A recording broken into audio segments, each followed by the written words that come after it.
I feel like everyone should have one cartoon or two cartoons that is a comfort show. For me, it was Avatar The Last Airbender and Totally Spies. Totally Spies is an action oriented cartoon, but it's also very fashion focused, very fashion forward. The girls rarely ever repeat their outfits, and a lot of the gadgets that they get are either a beauty product or a hair care product. But even though it was very girly, very fashionable, it was still very much an action cartoon and it had an anime esque style. Think Teen Titans, but marketed towards girls, but it also appealed to boys and children in general. Age range wise, also to tweens, teens, and adults. Adults, too much so, at least in my opinion. I'll talk about that later. It gets kind of creepy now that I'm an adult and I understand why people were laughing. Onto the characters of Totally Spies. The cartoon follows a trio of girls that are very tropey in nature, from their hair colors to their catsuit colors. Even their primary defining personality traits are all some stereotype, some trope, but it doesn't feel overly forced until around season 6. Prior to that, in my opinion, they feel very much like people, even though it's still a cartoon and they have their zany moments. And sometimes it's played up for laughs. They still feel like people until season 6. Aside from fitting into some archetype or trope within their trio, they're each a third of what makes an amazing super spy: brains, body, and charisma. First up is Sam, or Samantha. She's the red-headed brain of the trio, the smart one. She tends to be the leader, often taking charge when they're on missions, and her character centric B plots are often academic in nature. Either she's trying to keep up her perfect grades and the mission is getting in the way of that, or she's participating in some academic competition, and her character centric A plots tend to be her getting mind controlled a lot. I think they did it that way because she's supposed to be the smart one. So it just makes sense that whenever she's targeted by a villain, it's for her mind. But it's still kind of annoying. My favorite thing about Sam is that she's not exempt from teenage girl problems, even if she likes to think that she is. She's the prime example of love makes you dumb. Because every time she has a crush on someone, it goes badly for everyone. Next up, we have Alex, the brunette body of the trio. She's the brawn, the muscle, the strength.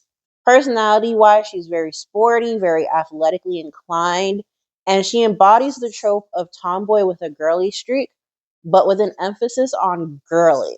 She's a little more so than Sam. She's into shopping, she's into fashion. They both are, but Alex a little more so. Within the group, she fills the baby sister role. She's adorable, she's a bit naive, and she's goofy in a comic relief kind of way, but not overly so. And unsurprisingly, she's the most underutilized of the trio, and she rarely ever gets her own solo episodes. I think part of it is because where Sam is an extreme of a personality type, Alex is actually pretty well rounded. So when she does get her own plots, it tends to be about her insecurities. So either her being single while her friends have boyfriends, or her being a failure in quotation marks compared to the others. The lack of Alex centric episodes kind of make the build up to her quitting one of my favorite moments in the entire series. So I'm not too upset about her not being the focus. My favorite thing about Alex is her tenacity. Even when her insecurities get the best of her, she doesn't really give up for very long.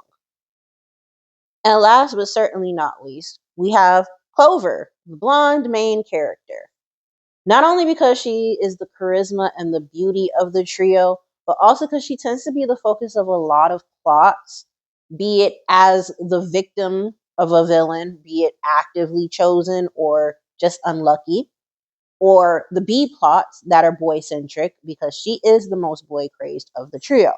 And it makes sense in general for her to be the target of a lot of the episodes because she has a very big and bold personality, but she's also very likable, even though she's very vain and has skewed priorities. My favorite thing about Clover is how she develops as a person without drastically changing. A lot of the times when you have a hyper feminine character, them learning a lesson is them kind of losing their hyper femininity.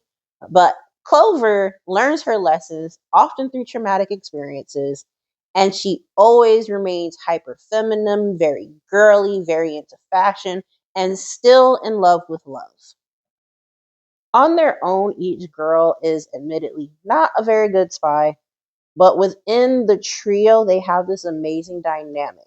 Not only because they each are an aspect of what makes a good spy, again, brains, body, and charisma, but also because they're genuinely friends and they actually care about each other.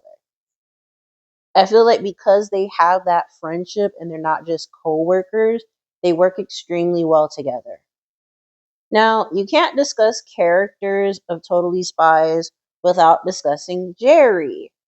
He's not part of the spy trio, but he is important all the same. Recruiter, handler, and overall creep. I don't really have anything positive to say about Jerry, at least not about his character in season one. Everyone kind of remembers him as this lovable father figure to the girls, but the issue is those traits do not come until a little later. At the start, he is very much a creep with a lot of skeevy moments. Hello, wearing a towel here? Oh my, that's who you are. The same way you can't really discuss the main trio of Sam, Alex, and Clover without talking about Jerry, you can't really discuss Jerry without talking about my favorite part of the show, the gadgets. They tend to be beauty products or some type of accessory, and they're always introduced before a mission, often by Jerry. There are some episodes where Jerry's incapacitated or he fires the girls and they have to select their own gadgets. But these gadgets are always functional and very specific sometimes to the scenario.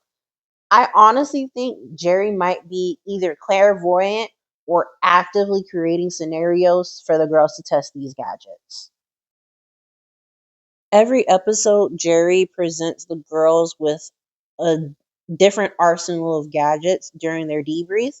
And in the episode I want to talk about for this video, Wild Style, Season 1, Episode 15, Jerry gives the girls the following gadgets. He gives them the Aqua Lips waterproof lipstick. It is functional to wear normal as lipstick, but it's also a scuba mask and a breather combo. Part of why I believe Jerry gives these girls gadgets for them to test rather than simply giving them gadgets is because in season 3, instead of giving them the aqua lips, they get oxygen enhanced gum, which is just like a very weird concept to me. And then following that in season 5, they get the oxygen lipstick, which is a combination of both the two gadgets. This one, you just put the lipstick on and you don't need a mask in order to breathe underwater. So it isn't like gadgets are always one shot or one time use. There's some development behind them. Then we have the Scanman 9000 portable radio and radar scanner. It is exactly what Jerry says it is. It is a portable radio that doubles as a radar scanner. I feel like the radio does not have much of a use because it's very specific in how you can use it and when you can use it. And then, of course, the compounder gets similar functions at some point, so we don't really see the radio that often. Next, Jerry gives them the Ice Queen perfume. It's liquid nitrogen masquerading as a perfume. And very similar to the Aqua Lips, it gets a few variations within the series. You have the freeze spray breath spray, the metal scented freeze hairspray, and then the very boring instant metal freezer. There are other variations, but those are the three that stuck out to me the most. Next, he gives them the Cyberjacker sunglasses. Think cyberpunk cyberdecks, but in sunglass form with x-ray vision. You just put them on and use them to hack whatever. They're very fashionable, but among the arsenal of gadgets, they also become a bit useless because the compounder gets that function. The last gadget he gives them is Rash. And It's not a skin rash like Clover thought it was. You don't need an ointment for it. RASH stands for Rocket Powered Amphibious Stealth Hydrofoil. It is literally just a speedboat. It's a speedboat, but Jerry needed it to sound very fancy, so he give it an acronym. And I don't really understand why it needs the acronym or it needs to sound fancy because it has a diamond ring for a remote controller. It's fancy enough. A bit of a sidebar about the gadgets. I genuinely feel like the compounder is not only their most iconic gadget, but just their most useful one. Not only is it a foundation compact with a mirror, it's a video communicator, an audio communicator, it's a computer, it's a camera, it's a gaming console, GPS, medical analyzer, radio scanner. It's just awesome. And you can't really think Totally Spies gadgets and not immediately think of the compounder and its ringtone. Because I vividly remember getting my first phone and sitting by the TV just so I could record. But enough about the gadgets because I can sit here and talk forever about them. That's my favorite part of the show. On to the plot of this episode, Wild Style, season 1, episode 15. And the reason why I really want to talk about this is because while rewatching the show, I didn't realize how much body horror is in the show, but also the questionable imagery that would not have gotten past today's censors at all. It's like I remember my aunts and some of my older cousins laughing at some of the stuff and cringing at some of the stuff.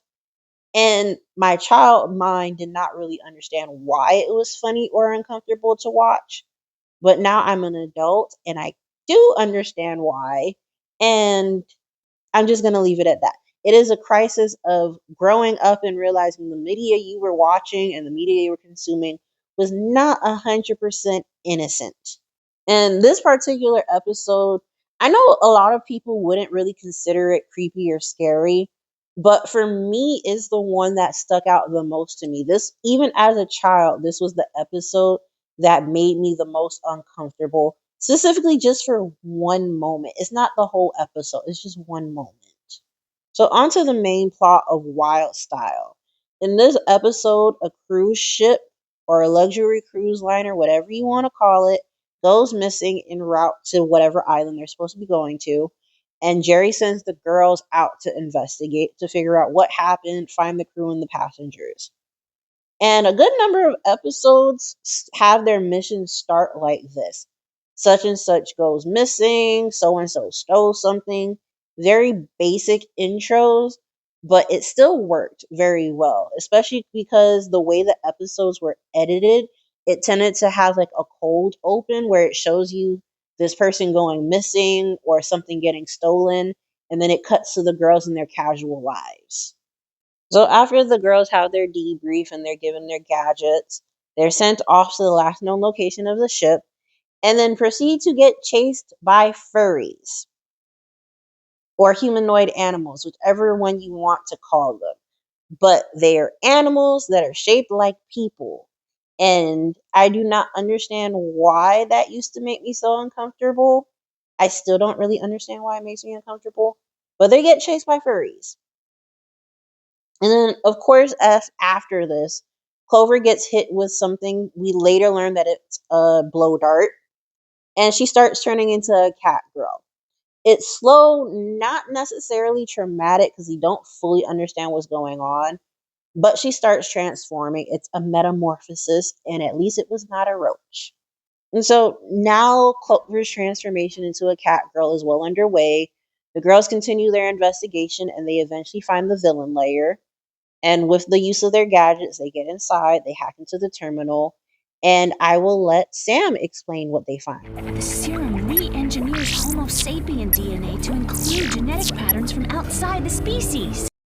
Something I've noticed with like the villain introductions, it tends to come around the time the girls get into the villain's layer if they don't already know it from debrief. The moment they figure out like some amount of information they have to hide and the villain appears. And this episode's villain is Von Guggen.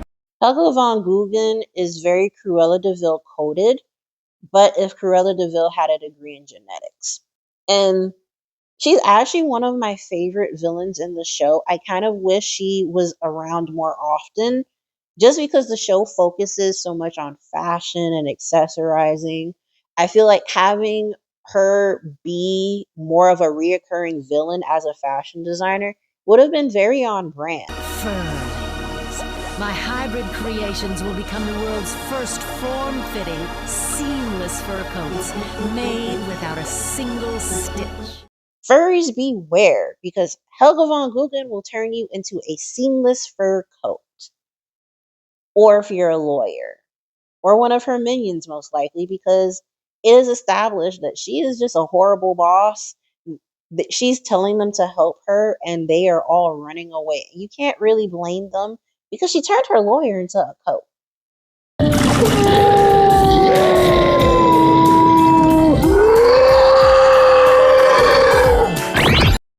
This scene, this part of the episode, is the sole reason why this episode makes me so scared. It's the layered screeching roar, the mishmash of the animal parts, and the very visible human traits. And then all of that, and then you just have the title drop transition. Like, it's not that big of a deal. And I feel like Full Metal Alchemist knew that this crap is supposed to be horrific. It's not a comedy beat. But Totally Spies has a different vibe. It's supposed to be zany cartoon antics. It's like, no, this is straight up body horror. This is terrifying. Another sidebar about stuff that I really like about Totally Spies, I absolutely love their editing. I love how they do the transitions between the A plot and the B plot and just to other scenes in general. In this episode, at the end of the A plot, they have the title drop down and then they fade to the next scene and then we go back to the B plot. Said B plot, I'm going to be honest, I did not remember much of, but that's also because the B plots that follow Clover, which are most of the B plots, are always Clover likes a boy or Clover got something new. And then Mandy likes that same boy or Mandy got that same new thing. And since they're rivals, they clash, and then the girls go on a mission. And when they come back, Clover has learned a new lesson, and Mandy gets humiliated because she's Mandy. Another thing I really like about how they edit the episodes is how within the same episode, you'll have callbacks to the beginning and the end. So in the beginning, we're introduced to Sam and Alex. They're waiting for Clover, and Clover's walking up behind them. She's growing tall, she's imposing, and that's how we introduce the inflatable shoes. That's how we introduce her rivalry with Mandy. And it's also what introduces us to the boy of the week who supposedly likes tall girls. And as always, it doesn't really go well for Clover. She knocks him out, and then they get called away to the mission. The reintroduction back to the B plot is Mandy, who again is Clover's main rival. And Mandy is imposing. She's stomping her feet. So you get like the frame of the girls between her feet. It's really nice. And then that's also the reintroduction to the inflatable shoes. Same pose and everything. And then she goes up to the boy of the week. And this time, because Clover knocked him out, he's terrified. So Mandy gets humiliated.